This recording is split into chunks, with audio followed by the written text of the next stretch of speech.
नमस्कार दोस्तों, वेनो stenography zone में आपका स्वागत है, जहां पर आपको रोज़ाना स्टेनो की डिक्टेशन दी जाती है।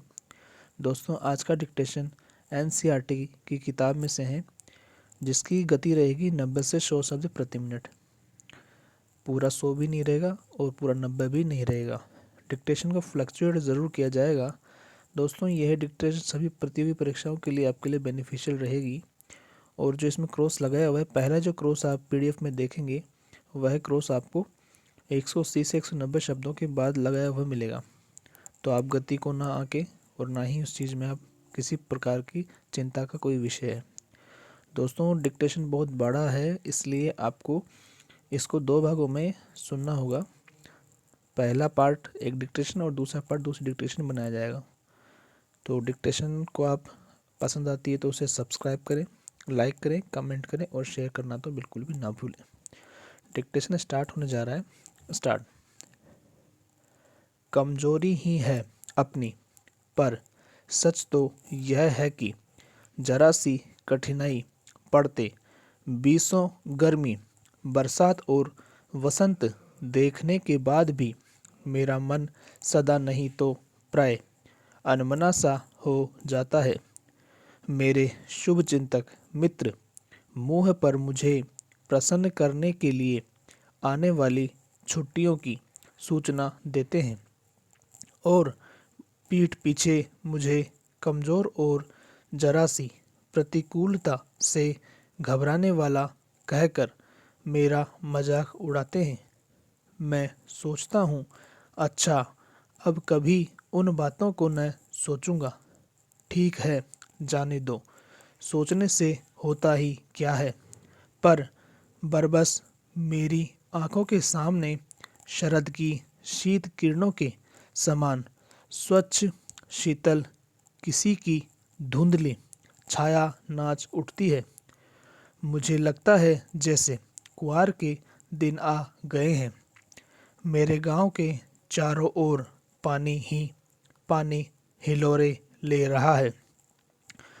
दूर के सिवान से बहकर आए हुए मोथा और साई की अधगली घासें, घेउर और बनप्याज की जड़ें तथा नाना प्रकार की बरसाती घासों के बीज सूरज की गर्मी में खोलते हुए पानी में सड़कर एक विचित्र गंध छोड़ रहे हैं। रास्तों में कीचड़ सूख गया है और गांव के लड़के किनारों पर झाग भरे जलाशयों में धमाके से कूद रहे हैं। अपने अपने मौसम की अपनी अपनी बातें होती है। आषाढ़ में आम और जामुन न मिले, चिंता नहीं। अगहन में चिवड़ा और गुड़ न मिले, दुख नहीं। चैत के दिनों में लाई के साथ गुड़ की पट्टी न मिले, अफसोस नहीं। पर कुआर के दिनों में इस गंधपूर्ण झाग भरे जल में कूदना न हो तो बड़ा बुरा मालूम होता है। मैं भीतर हुड़क रहा था, 2-1 दिन ही तो कूद सका था, नहा धोकर बीमार हो गया। हल्की बीमारी न जाने क्यों मुझे अच्छी लगती है। थोड़ा थोड़ा ज्वर हो, सर में साधारण दर्द और खाने के लिए दिन भर नींबू और साबू, लेकिन इस बार ऐसी चीज़ नहीं थी। ज्वर तो चढ़ता ही गया, रजाई पर रजाई और उतरा। रात 12 बजे के बाद दिन में मैं चादर लपेटे सोया था। दादी माँ आई, शायद नहाकर आई थी। उसी झाग वाले जल में पतले दुबले स्नेह सने शरीर पर सफ़ेद किनारीहीन धोती, सन से सफ़ेद बालों के सिरों पर सद्द टपके हुए जल की शीतलता। आते ही उन्होंने सर पेट छुए, आंचल की गांठ खोल किसी अदृश्य शक्तिधारी के चबूतरे की मिट्टी मुंह में डाली, माथे पर लगाई।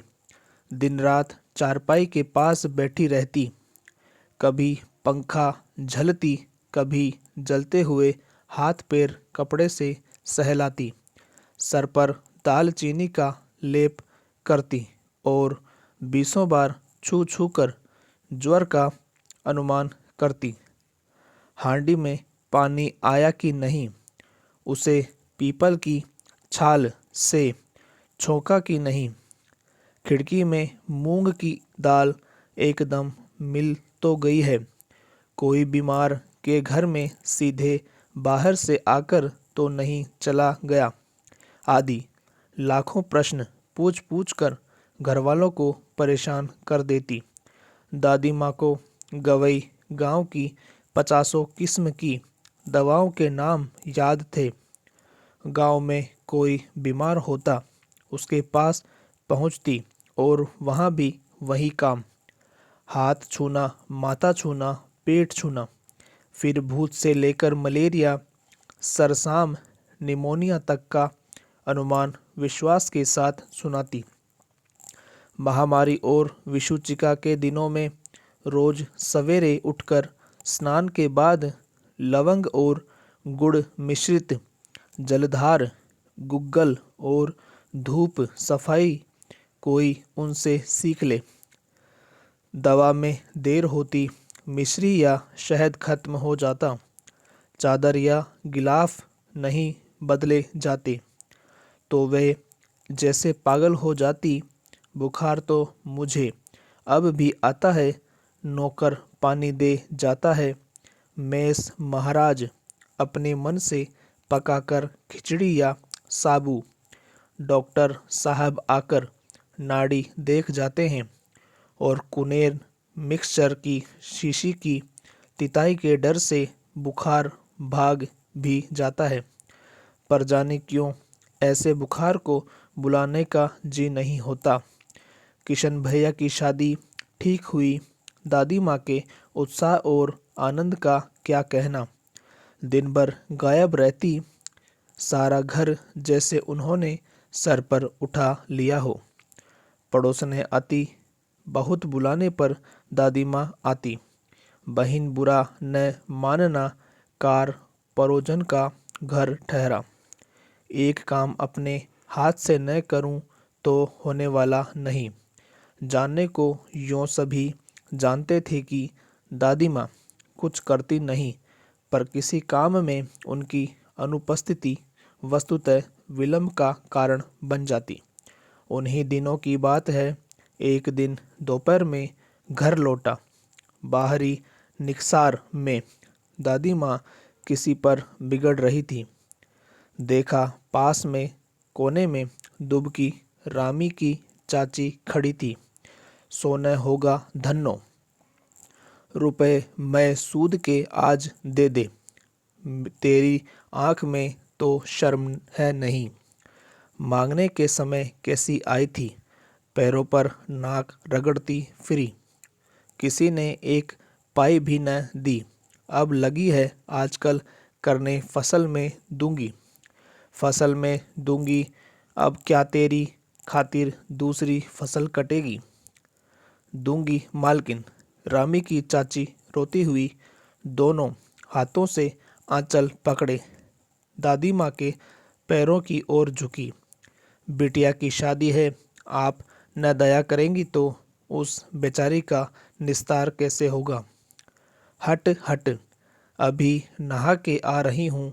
दादी माँ पीछे हट गई। जाने दो दादी, मैंने इस अप्रिय प्रसंग को हटाने की गरज से कहा। बेचारी गरीब है, दे देगी कभी। चल चल, चला है समझाने। मैं चुपके से आंगन की ओर चला गया। कई दिन बीत गए, मैं इस प्रसंग को एकदम भूल सा गया।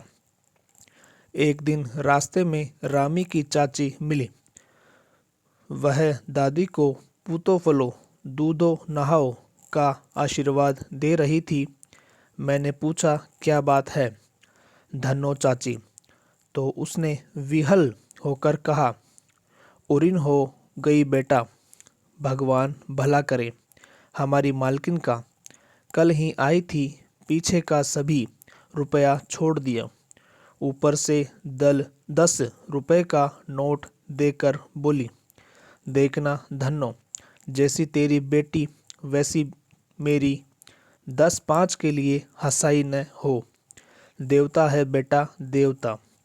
उस रोज तो बहुत डांट रही थी। मैंने पूछा, वह तो बड़े लोगों का काम है बाबू, रुपया देकर डांटे भी न तो लाभ क्या। मैं मन ही मन इस तर्क पर हंसता हुआ आगे बढ़ गया। किशन के विवाह के दिनों की बात है। विवाह के 4 5 रोज पहले से ही औरतें रात भर गीत गाती हैं। स्टॉप।